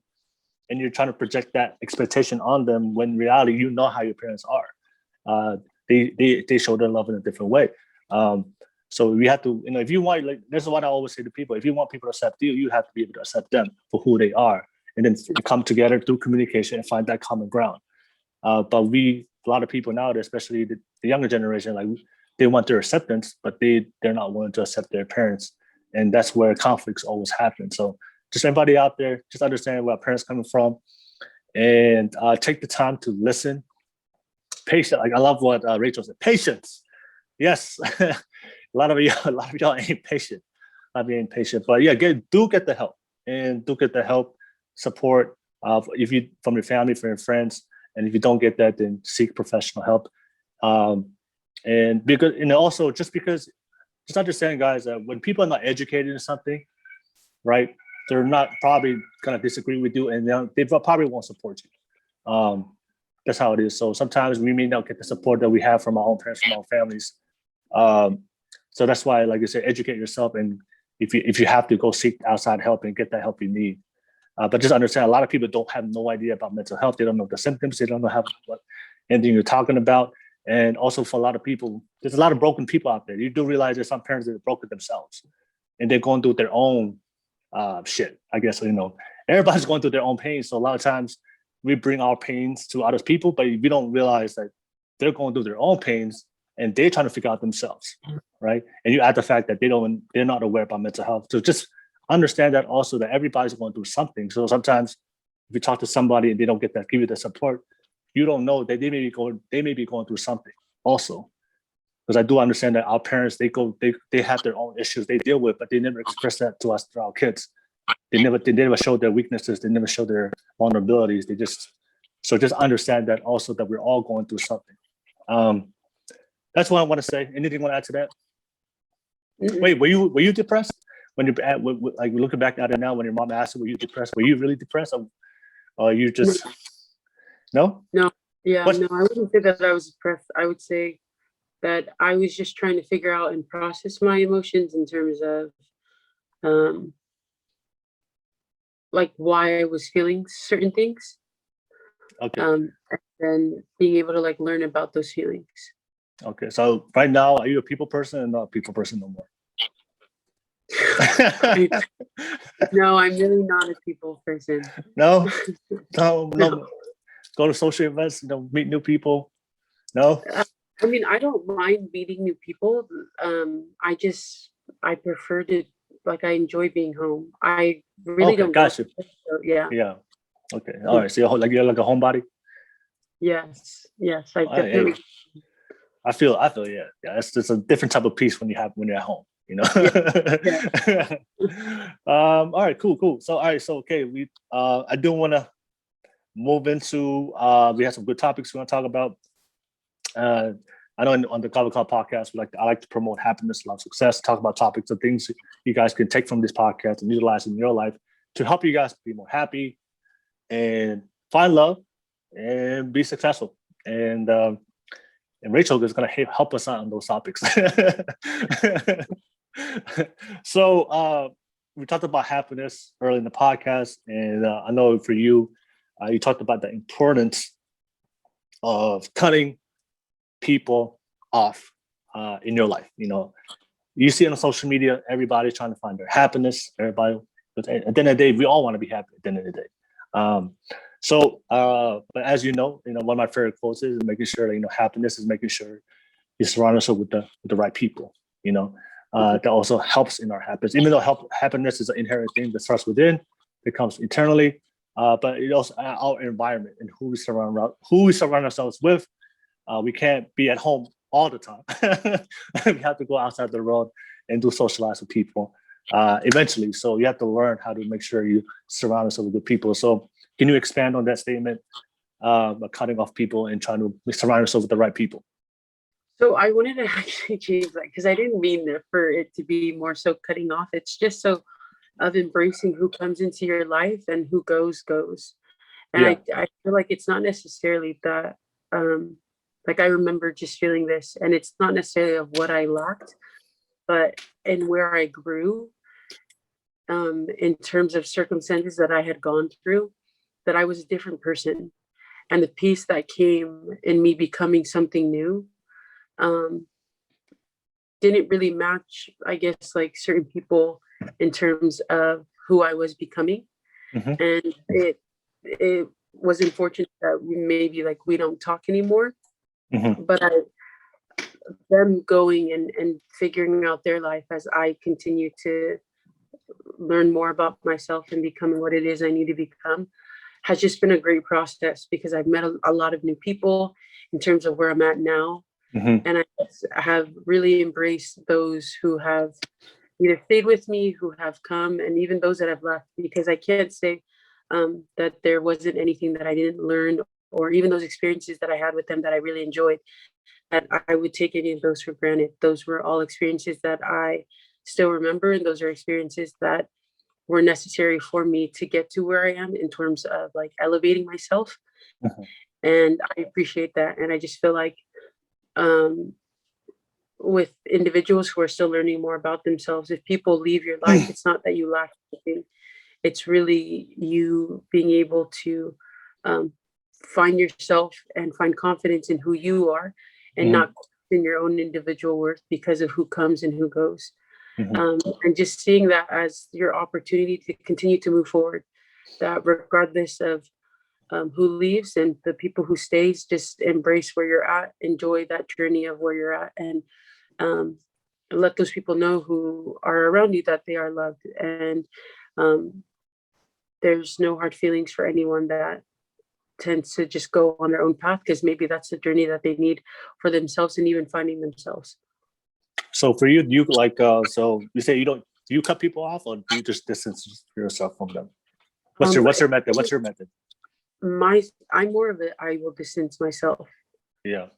I feel like if I feel disrespected and people may not respect that I felt that way, or may not recognize that, it's more so of me just distancing myself because I noticed it, and I guess absorbing, or no, not absorbing, but observing in the background, just reactions or actions that people make or do in their life. What do you when you distance yourself? Do you do it directly or indirectly? Like you let them know, hey, look, we gotta distance themselves, or you just like non-responsive and don't respond to none of their responses to their text, and hopefully they get the idea. Look, Yeah, get the idea. I don't want to be with you. Yeah, for me, it's dependent upon the relationship I have with the individual. I Yeah. feel like if I'm very close with them, I would just distance myself. And if I am close with them, I will let them know as to why. And I feel like I wouldn't just do it immediately. Like there would have to be things that add up and lead to why I am distancing myself and having that conversation. And then being able to do so. And I feel like having been able to do that, has brought me just so much peace. I'm not really worried about anyone else but myself and my family and my focus and where I'm trying to be. And so that's just it really brings a ton of peace into your own life when you're able to just focus in on you and hone into what's important and seeing that for yourself. Yeah. I know you said that when you do distance people in your life, it's always accumulation of things leading up to it, right? But is there like one trait or one behavior that people do you just not? Like you just when I feel disrespected, like if ever they disrespect my family or myself, and I like feel that energy and their intention in it, I won't be able to. You wouldn't even talk or say anything. You just unfollow. It is what it is. Yeah. It is what it is. Okay, cool. Yeah. So I do want to ask you is for you personally, you know, I do believe, like I said, I do believe in that. You have to be aware of the people you are, energy. You have to think about it. Like, you know, I think Tony Robbins said something about like, you know, your group of friends is like a cup of coffee. All right. If you put sugar in your coffee, then you just have sugared coffee. If you put poison in your coffee and you drink it, what happens? you die, right? So you have to be aware of the type of people you're around and the type of things they put into your life and they give you into your life, especially how they feed you mentally, emotionally, spiritually. So there are some friends out there that are like sugar. You know, they add value, they sweeten up your life. You know, some like nice sweet coffee, and then there's some people out there that you know slowly poison you, and you are unaware of it because of family relations and friendship, and then you end up, you know, literally, slowly dying in your life when it comes to happiness, love, success. But I do want to ask you, what are things that you look for? So obviously in life, I always tell people all the time is as you grow in your life, you're gonna outgrow your friends. That's you're not meant. I always tell people all the time, you're not meant to stay with the same group of friends that you grew up in elementary school your whole life. Of course, there will always be some, you know, day ones of lifelong friends. But for the most part, you know, our friends that we always outgrow. As you live your life, make your own decisions, we change over time and we grow into different people. And then sometimes we need to outgrow our friends and find new friends to find our new level of happiness and who we are. So I know you're a homebody, but eventually you do meet some people and create new friends. What are things that you look for? What are things that you look for when you're meeting new people for you to consider, okay, this is somebody I'm willing to open up my life? I can, just by talking to you, I can tell it's going to take a lot for somebody to enter into your life. So it's going to take a lot of, but what do you look for somebody, for you to be open up that door and welcome that person into your life? I think it's energy, the vibes that they bring, the energy that's reciprocated in conversations that we hold. Okay. And in them wanting to not necessarily know about me, but also the effort that they put into how I'm doing and just really trying to understand me. And I feel like when I can feel that and I get a sense of that, I am willing to slowly start to open up in terms of who I am and things that I value. And I feel like also when we hold the same values of especially just being a little bit older, in terms of like where I'm at now. I just feel like if we hold the same values, I find that important Yeah. in terms of like God, family, and even education. And so seeing that, I feel like it's easier to hold and create conversations that are sustaining because they are values that are important to them and important to myself as well. Okay, that's cool. Okay. You said values, energy. What do you feel like is more important, energy or values? Could you be friends with somebody that have different perspective, different values than you, but they are like, as far as behavior wise, as far as like how they treat people, their energy is nice, but they see things differently from me. For sure. I feel like I still get the opportunity to learn from them, and we get to learn from one another. And I see a different perspective that maybe I am not able to see because it's really just me processing things. And so I definitely have people in my life where we see things maybe differently, but I love them completely because of the energy that they share with me and they give to me, and knowing that I'm cared for. Okay, cool. Do you have any advice for anybody out there that's trying to figure out their friends? I feel like I can't say that I have any advice other than the idea of find yourself. And I feel like when you find yourself and you're at peace with who you are, those who are meant to be will stay with you and they will be with you. Damn, Rachel, that's some fire right there. I have to write that down. I'm gonna write that down right now. No, that's actually good. That's actually good advice. That's actually how I tell people all the time, because one of the things I believe in is you gotta focus on the things you can control. Don't focus on things that you can't control. And I feel like a lot of the pain, anxiety for a lot of people is like they try to focus on things you can't control. Someone's intentions, right? You will never know somebody's intentions. Like you can't control how people feel about you. Some people act like they respect you in your life, but in reality, behind closed doors, they disrespect you. So there's so many. It's like you can't control that. Like you said, focus on being you, being happy, and work on yourself, and you attract the right people that appreciate you, for how you are, the way you think, all the flaws, insecurities, the things you have. The right people. I'm telling you, the right people will come into your life. If they want to be in your life, this is one thing I always say to people. If somebody wants to be in your life, they will. If they don't want to be in your life, they won't. So if somebody leaves you, then that's all the answer that you need. That's all what you need from somebody to see their intentions. Because if somebody really wants in your life and they love who you are, they're gonna make effort, like you said, effort and energy, and they'll make sure they'll show it to you on a consistent basis. The same way we treat our family, siblings, the same way we treat our parents, and the same way we treat our partners and their friends, the people that we really, really genuinely care about. We always find a way to connect with them. So don't worry about that. Just focus on being you, and you attract the right people in your life. And you don't have to have a million friends. You just need some good two, three solid friends. As you realize, as you get older, your circle gets tighter. All right. So thank you. For anything you want to add to that? Mm-hmm. All right, cool.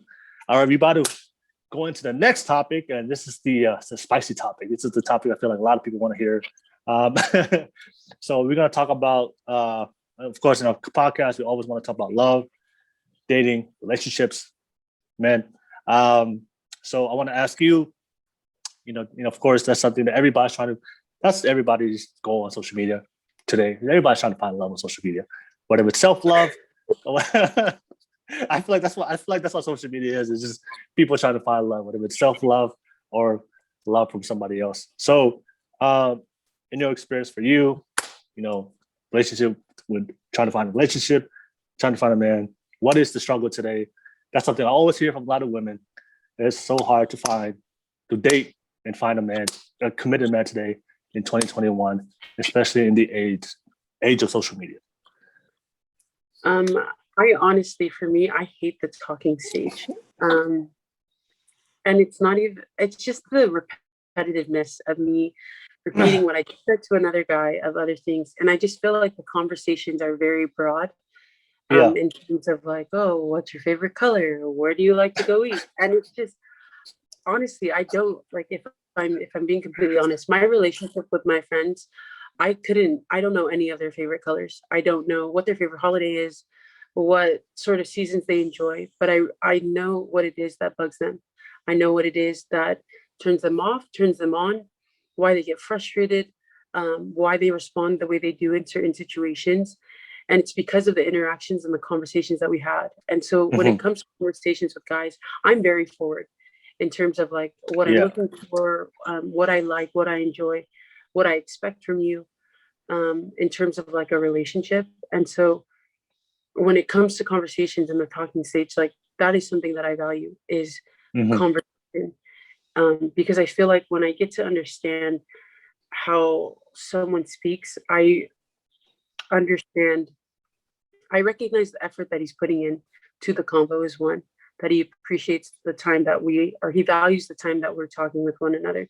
The second part in conversation is I really get to understand more so of who he is. I may not understand why it is that they do and respond the way that they do, but I at least get to see some portion of his life and sort of sometimes relate that to mine and think as to a different perspective that I didn't recognize or even notice before.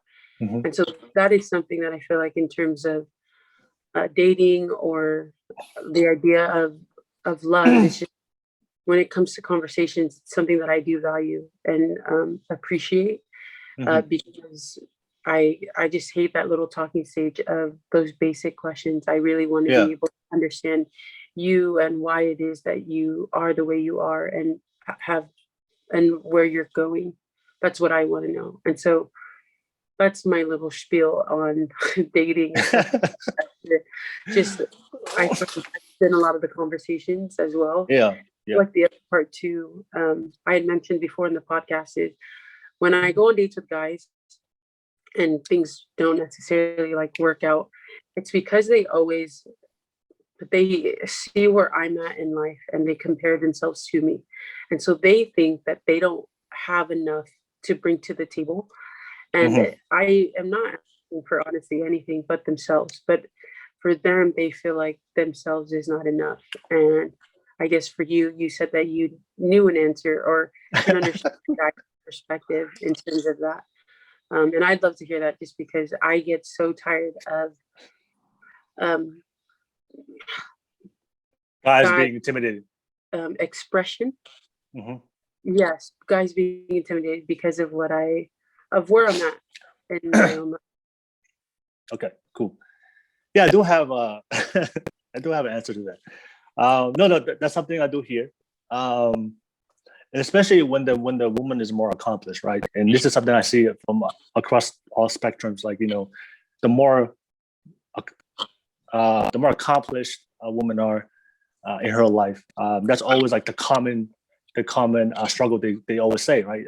Like a lot of the men I'm trying to pursue, they're very intimidated. They never give me a chance, and they always go away.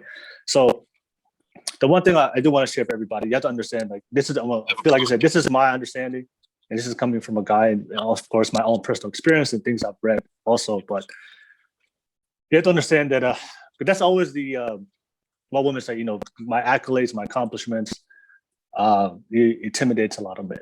And this is something I believe to be true because this is how I see things also from other men that I talk to, my friends. And it's one thing I always say to women all the time is like, for men, when we look at a female, we don't really care about what you do. You know, as far as accomplishments, if a guy, when we see a woman, if a guy wants you, like he'll pursue you. But you also have to understand that the love languages of how we love. For us as men, the way we show our love is through providing protection, to provision and protection. That's how we show our love. Like when a guy, this is how, you know, I'm sure these guys I talk to all the time, hey, pretty, you know, calling you compliments, like, you know, what's up, beautiful. You know, the way you know a guy really wants to commit to you is if he really takes the next step, put in the effort to provide and protect you. You know, so many guys will talk to you and tell you all the things you want to hear, but the guy that steps up says, hey, I want to provide for you. I want to protect you and willing to give you his resources and everything he has for his life. That's how we show commitment, is through provision, protecting, right? So as a man, we want to provide for you. We want to protect you. That's how we show our love. For you guys, it's more of like fidelity. The way women show their love, their commitment to you is you're only gonna be the guy that they're gonna be not only emotionally but also physically intimate with. So you probably, I've seen a lot of girls that they date other guys, but the guy that she finally chooses to be with and be monogamous with, that's how you know that's the guy that girl really, really wants. And the same thing for us, it's not about emotional intimacy, is we show it through providing and protecting. So when we see for all men, when we see women, when we see a girl, when we see you in life, the way we see you guys is we have to figure out how are we going to protect and provide for you. And the problem with that is the more accomplished a woman is, and depending on the guy, when he sees you, you see you have a bachelor's degree. He sees that you have in kinesiology and also biology, right? He sees you're a chiropractor. He sees all these things. So in his mind, he's like, okay, she can provide for herself. She can protect herself. How can I fit into that picture? You know what I'm saying? So that's how guys look at it. I'm telling you, this is how when we see females, like we want to be the man. Like we want to come in and be that man for you. We want to be the one that's going to provide for you. We want to be the one that's going to protect you. And that's really, really important for men. So when men see you, they see all your accomplishments, and in their mind, depending on their level of where they are in life, they have to feel very confident that they could come in and be a protector and be a provider. And when they see all your accomplishments, they feel like, oh, like, how do I fit in that picture? Because you're a self-independent, sustaining woman. You can provide for yourself. You can protect yourself because, for you, you're very strong. Mm-hmm. And then for them, is if they can't see themselves being that man and coming and being that man in your life and protect you and provide for you, then it pushes them away. The energy that you're giving to them, like, I can't come in because I don't see, they just can't see themselves coming in and protecting, providing for you. And it's either going to take a man in the same level with you, do the same amount of accomplishments to meet that from you, because, a guy that's very accomplished or in the same level or more than you in life, I'm just talking about as far as the accomplishments in life, they have the confidence themselves. They can come in, okay, she's a bachelor's degree, I have a bachelor's degree. She's a chiropractor, I'm a doctor. He can see himself coming in and stepping in, being that role for you, because he can see himself fit into that picture. For a lot of men, I do want to ask you, those guys that you talk to, right? Do they have the same accomplishments you have, or do they have careers that's a little bit the same level? No. Okay, that makes sense. I'm not surprised. I'm not surprised to say that. Does that? What do you think about that? Because no, that makes a ton of sense in everything that you're saying. I don't know. For me, I see it more so as I totally get what you're saying. I just feel like I wish that they didn't have that mindset, because I'm not asking for you to like give me all of these things. I really I want the individual, not all of the XYZ. That's why I always try to explain to a lot of women. It's like, it's not a mindset. It's an inherent nature of being a man and a woman. Like, there's certain traits that we inherit. Women, you guys are more nurturing, right? Men were more assertive. So it doesn't matter like where you come from in the world. It's always going to be the same. That most men, they just want to come in and be the man in your life, and the way they see it is they feel like they have to be with a woman that they feel like that they can be that main provider and that main protector for your life. And so for me personally, like, if you want to have the highest chance of finding that guy, you got to find guys with at the same level as you or higher level, because it's just all about confidence. A guy for us, it's really like, for us, like, it's really important for us to put, like, if you think about it in relationships, would you date? Let me ask you a question. Would you date a guy that's broke? Would I date a guy that's broke? Yeah, that's broke, like financially broke. That's broke. But does he got a job or something? He works in McDonald's. Oh. Be honest. I mean, like I say, just be honest. If you don't want to, it's fine. Probably not. Yeah, exactly, right. So that's the thing, is like, we understand like the different like relationships as a guy, the way we bring value to the relationship is based on what we can provide, right? That's why most girls will prefer a guy that has a career. Even most girls want a guy that's broken, that have no goals for himself to improve the situation, right? So we understand as men that our value is based on what we provide. So that also goes into our confidence. For a lot of men, is if they know, depending on the type of woman you are, if they know they can't provide for you, if they know they can't protect you at the level that you expect based on where you are in life as a woman, it's hard. They're not really confident going into that relationship, because it's just, they can't be a man. If that makes sense. So I absolutely, I get what you're saying, for sure. Yeah. So I'm sure there's guys out there right now that's in your life that want to be with you, that are probably attracted to you, but because they're not where they want to be in life. And for men that like are protecting and providing and making sure we have our life figured out is really, really important. Like for me, like it's really, really important for me to make sure I provide and protect from, if I ever choose to get married one day, like I want to make sure that finances, having a house, those things, like she never has to worry about that. That's just my natural responsibility as a man. If I can't do that for the woman I love, then it's gonna bother me.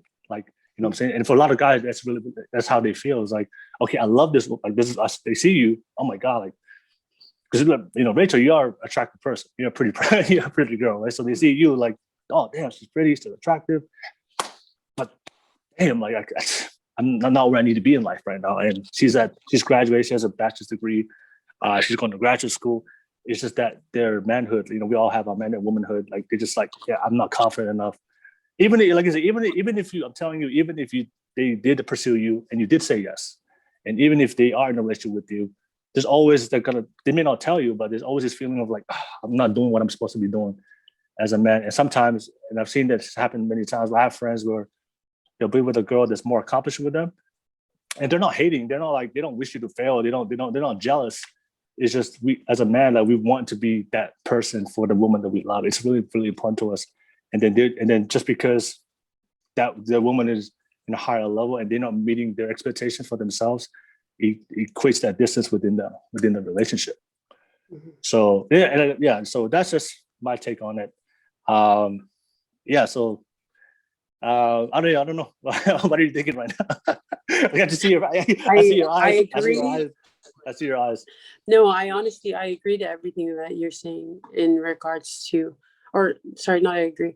I understand in terms of like why they would feel the way they do, and wish that they wouldn't. But I totally get what you're saying, and I appreciate that you've shared that, because it helps me understand sort of their mindset and just the reassurance that they're looking for in terms of what they feel. Yeah. So, I mean, look, I always tell people, if you ever look at couples, and right now you always see that most couples, I'm not saying all couples, but most couples you see, there's always an equal balance where you see the man is always at either a little bit higher level than the woman, depending where they are. It's really rare. Like I said, I don't know. I can't even think of an example right now, but it's really rare to see a successful relationship. Two people who've been married, and then the woman was a higher level as far as success and financially than the man.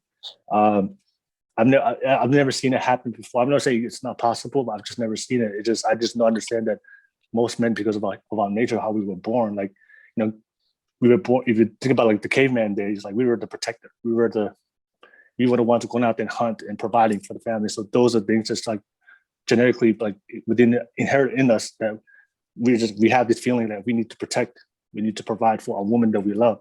And we can love that woman as much as we want, but we don't feel like that we are doing our job as men to protect and provide for her. And the level we feel like we're adequate enough and we can't possibly achieve as a man, that there's always this feeling of like, I'm not good enough as a man. I mean, they can be in a relationship with you, but they'll be like, I'm not good enough for this. I'm not good enough for my woman. And that just eats away within them. So they have to put themselves in a situation that they feel like, okay, I like Rachel. I want to date Rachel. Let me put some work in.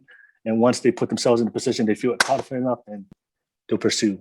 That's why, that's just, I mean, I'm not saying I'm not, like I said, this is not gospel, guys. Like, this is not happens across the board, but this is something I see all the time. It happens. I've just never met a guy that pursued a girl and seen it happen, and pursued a girl that was a higher level than him. And then they not only got in a relationship, but it tended to be a long-term relationship, got married and worked out at the end. I know people like that, but later on it never worked out. Because I just know for guys, like, it's really important for us to feel like that we can be that man for you in your life, even though you can be as committed, and I know you're a great person. I know you're gonna be a great wife one day and partner, but that guy has to feel like that he can be that man. So, yeah. So, fellas, step your game up, fellas. I just want to say that. Step your game up, man. There's some good women out there, man. Just step your game up. Yeah.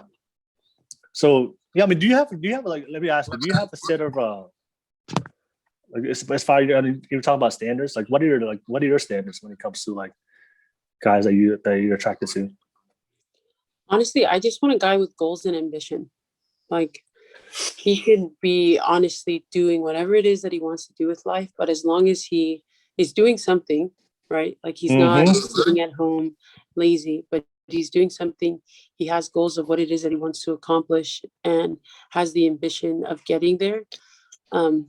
That's all I really care for. There's not really, like, I'm not looking for this person to be this tall. He has to look like this. Like, there's no list of what it is that I'm attracted to. I just really want sort of that focus in terms of a mentality. Because then I know that in terms of like you guys being protectors, like, I'll always be cared for, I'll always be taken care of, because it's the consistency of wanting more for himself. And so because he wants more for himself, he won't just do, because he does that naturally and instinctively within him, he'll also be able to carry that and in turn do that for a family. Yeah. I do want to ask you, you did say something that I want to ask you. I feel like it's going to be a good topic, but you said height doesn't matter for you. Height, yeah. Does that matter? It doesn't matter? honestly, I want to say that it doesn't, but like, at least if he's like my height. So you can't date it? Can you date a guy that's shorter than you? I would struggle. I would have to get No, over it's it. Like, I've talked to guys, or I've gone on dates with guys that are shorter than me, and it's just me having to get over the idea that they are shorter than me and just appreciate their personality. Okay, so that's a no, right? Yeah. No, yeah, so for me personally, like, and there's nothing wrong with that. It's like you should have preferences of who you love, because you have to be attracted to the person you love. The one thing I say is, I think the biggest problem nowadays I feel like is when it comes to dating and attracting the people, I feel like it's people are not really honest with like of what they really want. And I feel like, because I do hear this from both sides, not only men and women, like I do hear women, what kind of guy do you like, right? Mm-hmm. Oh, I want a good guy, loves God and has a good job and loves me. I was like, oh, okay, is that? And that's what that's usually the politically correct answer they will say. All right, and then the guy comes on and who's shorter than her. It's like, hey, I have all these things. What's up? I'm like, nah. Right. So I feel like nowadays, like, whatever you prefer, like, because I feel like nowadays, like, we're not being transparent with what we want. So, like, if you want a guy that's this height and this is like, I feel like it's really, really important to put that out there. For sure. Right. Out there. Right. And I know for a lot of women, I know the biggest complaint of a lot of women hear from guys is like, most guys just care about how a woman looks, their bodies, right? The physical aspect. And then the one thing I would say is, you have to understand what the other person wants and needs, right? So, what I would say to the lady is, okay, height is a physical trait. So it's really, really important to you. And you have to also understand that, how a female looks is also a physical trait as well. So that's also important to guys as well. I feel like we have to understand and accept the realities of what the other person wants. So for you want a guy that's same height, but also you want a guy that's goal-oriented and has a purpose life. And that's like I said, that's obviously that still comes down to like provision and providing. You want a guy that can provide for you and protect you, and that's a normal thing. And then I feel like for guys, like we have to accept that. Like a lot of guys, like, oh, most girls, you know, just want a guy that has a job, has a good career. Most girls are gold diggers. I'm like, no, they're not gold diggers. That's what they want. We have to accept that. It's like most girls want a guy that's stable, financially, has a career, his life is going somewhere. And because we know that that's what you guys want, we have to accept that, right? And then if we know that's what the other person wants, then it's my responsibility to put in the work to make sure I can provide that for that person, and not sit here and complain and generalize all women as gold diggers and being promiscuous. No, and the same thing for women. Like, you know, with women, like, okay, if you guys all know that guys pay attention to how you look, you know, your body or whatever, then I feel like it's a responsibility for you also, the same way we take the responsibility to make sure we build our careers and be financially stable for you and make sure we have a place for you to protect you and provide for you. I feel like for a lot of women, it's important for them to take responsibility of taking care of themselves, you know. I don't even mean about like looking like an IG model. No, just being healthy. Being healthy mentally, physically, emotionally. And that way you can put yourself out there in the dating market, and because we all know what each other wants. But I feel like nowadays is people just are not accepting the reality of what another person wants. And then I just see guys labeling all girls of caring too much about their finances, when in reality that's the real world. A woman does want a guy that's financial. That's real life. Why would a woman want to be a guy that's broke? That doesn't make sense to me. She's gonna have kids one day, and when she has kids, you do understand that she can't work, she can't move. So that's when you step in as a man. Like these type of things, like it's just crazy how people think this way. Like, and it's like, no, this is real life. This is what happens in real life. A woman will have kids one day, she can't work. You have to step in and provide for her. That's why it's so important for her to make sure that they have a man that gets stable, because eventually she's gonna have kids one day. And she don't want a broke dude, because who's going to take care of her when she's in labor, right? So it's really common realities that people are trying to nowadays are totally avoiding, and nobody wants to address it. Nobody wants, like, everybody's just tearing each other down. Like all guys don't care about how a girl looks, or for guys, all girl wants a guy that has money or has stable. No, those are the realities of what both partners want. And then the people that I see that tend to generally find the person that they really, really want is they understand what the other person wants, and then they put in the work to meet it, and then they find each other, and sparks fly and things happen. Does that make sense? Yeah. Does that make sense? Yeah. So, like, you know, this is the way I see it. Anything you want to add to that? Like, anyone to add to that? Do you feel like a lot of girls will say, I want this, this, and this, but they won't like ever? Because that's something I always hear from a lot of girls. Like, I want this out of a guy, but they won't. Like, most girls, based on my own personal experience, most girls will never say, I want a guy that makes this certain amount of money, or they want a guy that has this height. They will always say things like, you know, being God-fearing. And I feel like the more transparent, I feel like it works a lot more, because of what I feel like most this is what I see. This is, I feel like this is the problem, and why a lot of guys like have developed this like negative attitude towards women, and vice versa, is when you ask girls what they want, they will say, hey, I want a God-fearing man. I want a guy that's nice, that's gentle. They give qualities instead of details of like specifics. Yeah, specifics of the real life, right? So and then the guy's like, hey, I have these qualities. So the guy pursues a girl. This is what happens. The guy pursues a girl, and the girl, of course, the girl entertains that guy. Okay, he has and the guy's like, okay, I have a shot with this girl. And then the girl is entertaining him. And then she meets this dude, has a career, has a house, has a car. He's stable. Goodbye.